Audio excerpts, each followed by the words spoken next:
ප්‍රවීණයි කියන ජේෂ්ඨ මහලුකු ගායිකාවෝ නුවන්දිකාට මෙහෙම දෙයක් කරපු එක ගැන මම ලැජ්ජ වෙනවා. ඊයේ රෑ එයාට අමුතිත්ත කුණුහරුපෙන් බැනලා තර්ජනය කරලා මැසේජ් දාලා තිබුණා. එයාට මොකක්ද තියෙන තරහා නුවන්දිකා එක්ක. එකපාරකුත් ජාතික ගීයට එයා කළු පැල්ලමක් එකතු කළා නේද? නුවන්දිකාගේ සැමියා මෙලෙස හිත් කලකිරීමෙන් විශේෂ හෙළිදරව්වක් පුවත් පතකට අත පවසා තිබුණා. උපුටා ගැනීමක්. මම දන්නේ නැහැ ජේෂ්ඨයි කියන ප්‍රවීණ ගායිකාවෝ නුවන්දිකා එක්ක ඇයි මෙච්චර තරහ කියලා. ඊයේ ලෝක කුසලාන තරගාවලියේදී ජාතික ගීය ගායනා කරලා රසිකයන්ගේ උණුසුම් ප්‍රතිචාර ලැබෙද්දී නුවන්දිකාගේ ගිණුමට එක එක නම් වලින් පරුෂ වචනෙන් බැනලා තර්ජනය කරලා මැසේජ් දාලා තිබුණා. කොටින්ම කිව්වොත් ඒවා කෙල්ලෙක්ට කියවන්නවත් බැරි තරම් නරක පහත් මැසේජ්. ඒ කරපු කෙනා කවුද කියලා අපිට දැනගන්න ලැබුණා. ඇත්තටම හරිම ලැජ්ජයි අපේ රටේ අපේම ජේෂ්ඨයි කියන ප්‍රවීණ ගායිකාව ගැන. තරුණ ගැහණු ළමයෙක් පොඩ්ඩක් ඉස්සරහට අඩිය තිබ්බ ගමන්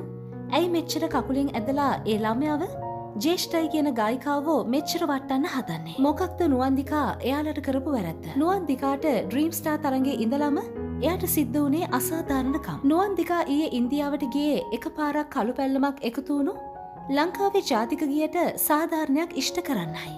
එහෙව් වෙලත් ඇයි මේ විදිහට මගේ බිරිඳට කුහකකම් කරන්නේ? තරුණ නැගී එන ගායිකාවන්ගෙන් ප්‍රවීණයන් සෑහීමකට පත් වෙන්නෙම නැද්ද? ඒකද මෙහෙම අසාධාරණකම් කරන්නේ? එයා ඊයේ ජාතික ගීය ගායනා කරනවා දැකලා ශ්‍රේයා ඝෝෂාල් පවා නුවන්දිකාව වැළඳගෙන නුවන්දිකාට සුබ පතලා ශ්‍රේයා ඝෝෂාල්ගේ ඉදිරි වැඩවලට සම්බන්ධ කරගන්නම් කියලා තියෙනවා. ඉතින් මේ දේම නුවන්දිකා ලංකාවට අරගෙන එන තවත් ආඩම්බර ජයග්‍රහණයක් නොවේද?